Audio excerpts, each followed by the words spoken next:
but I've started watching The Ultimate Fighter, and I realize it's literally like the second gayest show that I've ever seen at this point. Like, you got RuPaul's Drag Race and then The Ultimate Fighter. They're like the two gayest shows that I'm watching right now. And I wanted to write, I literally wrote this down in my phone because I was like, I have to discuss why I think this. Like, other than the obvious of like having a bunch of straight dudes together, do things always seem to get gay? Just like uber gay, because I don't know, is it like the testosterone, like just like pent up sexuality? Because a lot of them, I think, in the show, they're like supposedly not allowed to have sex or something. Like, not that, but they're just like they can't leave like their mansion that they all live in outside of training. So they're just like not seeing women basically outside of, like the ring girls. And like, well, I mean, in the first season, there was a lady on there that was like clearly like in the most like skimpy clothes, like she was announcing the challenges, but that's all you saw of her. But then I feel like by the end of the season she wasn't there anymore, and I started the second season and she's not there, and I was thinking, oh my god, was it that level of like misogyny that she just quit or left? Like, what happened, you know? So like 99% of the time you're just seeing men on the show, and then they're also like in these fights, or even when they're practicing, I mean, it's always like with the jujitsu stuff, like wrestling in general just looks super gay, but there's times they get exhausted and they just literally look like they're laying on each other, breathing into each other. I saw these two dudes just straight up like 69ing basically on the mat.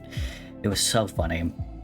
And then the last episode I watched, after I'd already thought to myself, this show is so gay, they had a challenge, quote unquote, that they said is a typical, like, competitive, like, kind of fun thing that they do in wrestling, which is that they put on big tube socks, which, if you know anything about fetish communities, you already know that that's, like, a thing for people, right?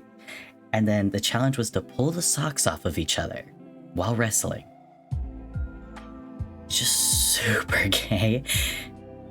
It was insane. I was like, what?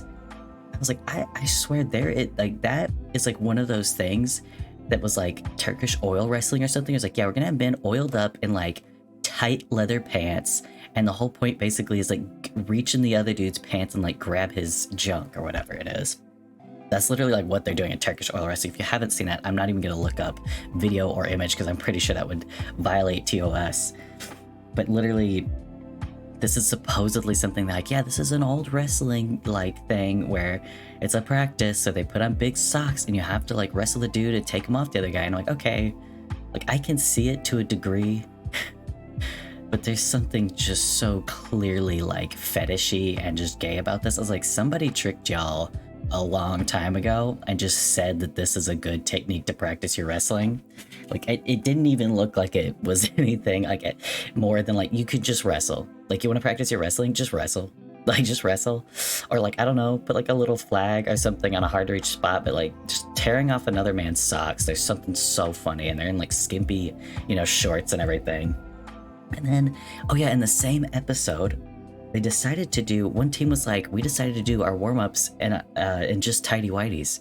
Yeah, it's just a funny thing. They didn't really explain how this idea came about, or like even show like there was just no real explanation. They just suddenly did that, and like the show hasn't been like super jokey or like having people be silly during the stuff because they're supposed to be taking it serious.